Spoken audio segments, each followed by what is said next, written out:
সম্মানিত উপজেলা livestock officer ও খামারি বৃন্দ ভাই ও বোনেরা, আসসালামু আলাইকুম।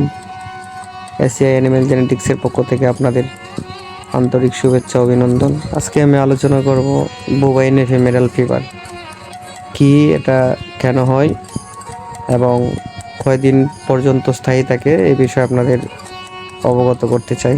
বোবাইন এফিমেরাল ফিভার হচ্ছে গরু ও মহিষের একটি ভাইরাসজনিত রোগ। এটি কেন হয় এবং এই রোগের উপসর্গ কি, এই বিষয়ে আপনাদের পরামর্শ দেব। এই রোগটি হলে আপনারা বেশিরভাগ ক্ষেত্রে দেখতে পাবেন গরুর প্রচণ্ড ঠান্ডা কাশি এবং নাক দিয়ে পানি পড়া, গরু প্রচণ্ড হাঁপাতে থাকে, জ্বরের তাপমাত্রা অনেক বেশি থাকে। অনেক সময় দেখবেন পশু কুড়িয়ে কুড়িয়ে হাঁটে, মানে আক্রান্ত মাংসপেশিগুলোতে প্রচণ্ড ব্যথা হয়, যার জন্য ওই পশু দুর্বল হয়ে শুয়ে পড়ে, অনেক শ্বাসকষ্ট দেখা যায়। তো আপনারা ভয় পাবেন না, এই রোগটি হচ্ছে এফিমেরাল ফিভার। এটাকে বাংলায় বলা হয় 3 দিনের জ্বর। এটা 3 দিন পর্যন্ত স্থায়ী থাকে, তারপর ওইটা ভালো হয়ে যায় ইনশাল্লাহ।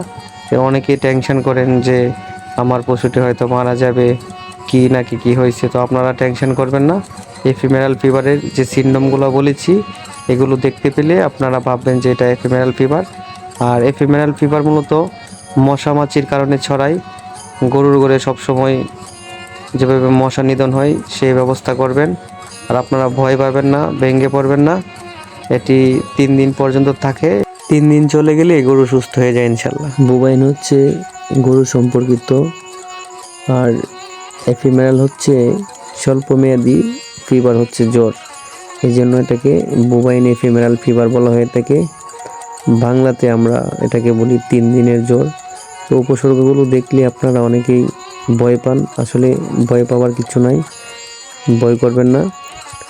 যারা উপজেলা প্রাণী সম্পদ স্যারদের সাথে পরামর্শ করবেন এবং আমাদের সাথে পরামর্শের জন্য স্ক্রিনে আমার নাম্বার দেওয়া থাকবে, চাইলে আপনারা পরামর্শ করতে পারেন।